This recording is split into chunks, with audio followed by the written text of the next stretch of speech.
Instagram চায় না তুমি তোমার লাইফে খুশি থাকো, না হলে অন্যের খাবার, ঘোরার, নতুন নতুন কাপড় পরার ভিডিও তুমি কেন দেখবে?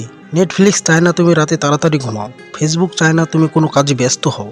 যদি তোমার মনে হয় আমি ফিট নেই, আমি কোনো কিছুতে ফোকাস করতে পারছি না, মনে শান্তি নেই, তো ভাই $1 বিলিয়ন কোম্পানির সিইও তোমার বিপক্ষে কাজ করছে, যাতে তুমি এই অ্যাপসগুলোর পিছনে সময় কাটাও। এই অ্যাপসগুলো তোমার কাছে শুধু একটা জিনিসই চায়, আর সেটা হলো সময়, যাতে 7 থেকে 8 ঘন্টা তুমি তাদের অ্যাপে কাটাও। আর তুমি এত সময় কোথায় পাচ্ছ? এগুলো তোমার কাজ করার সময়, পড়ার সময়, জিম যাওয়ার সময়, তোমার কোনো কিছু করার সময়। তোমার মনে হয় এই অ্যাপসগুলো আমাকে খুশি রাখে, কিন্তু এই অ্যাপসগুলো তোমার সবথেকে বড় শত্রু। 2019, 2020, 2021, 2022 আর 2023, এই বছরগুলো কখন কিভাবে কেটে গেল কিছুই বোঝা যায়নি, কিছু করতেও পারোনি।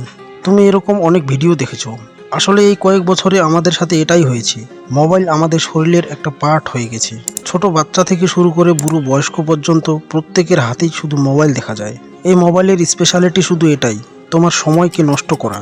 যে সময়টা বাইরের হাওয়া, নেচার ঘুরে দেখা, খেলাধুলা করার, ওই সময়টা তুমি মোবাইল নিয়ে কাটিয়ে দাও। ঘন্টার পর ঘন্টা স্ক্রলিং করো আর ডোপামিন ইনক্রিজ করো। আর এত কিছু করার পর যখন তুমি রিয়েল লাইফে ফোকাস করো, তখন তুমি নিজেকে ব্ল্যাঙ্ক ফিল করো, নিজেকে ফাঁকা মনে হয়। আর এভাবে আমাদের একের পর এক দিন পেরিয়ে যায়, আর তুমি বুঝতেও পারো না আমাদের লাইফে কি হচ্ছে। আর কোভিডের সময় ঠিক এভাবেই মোবাইলের সাথে পেরিয়ে যায় আমাদের কয়েকটা বছর। ঠিক এমনটাই হচ্ছে এখনকার জেনারেশনের সাথে।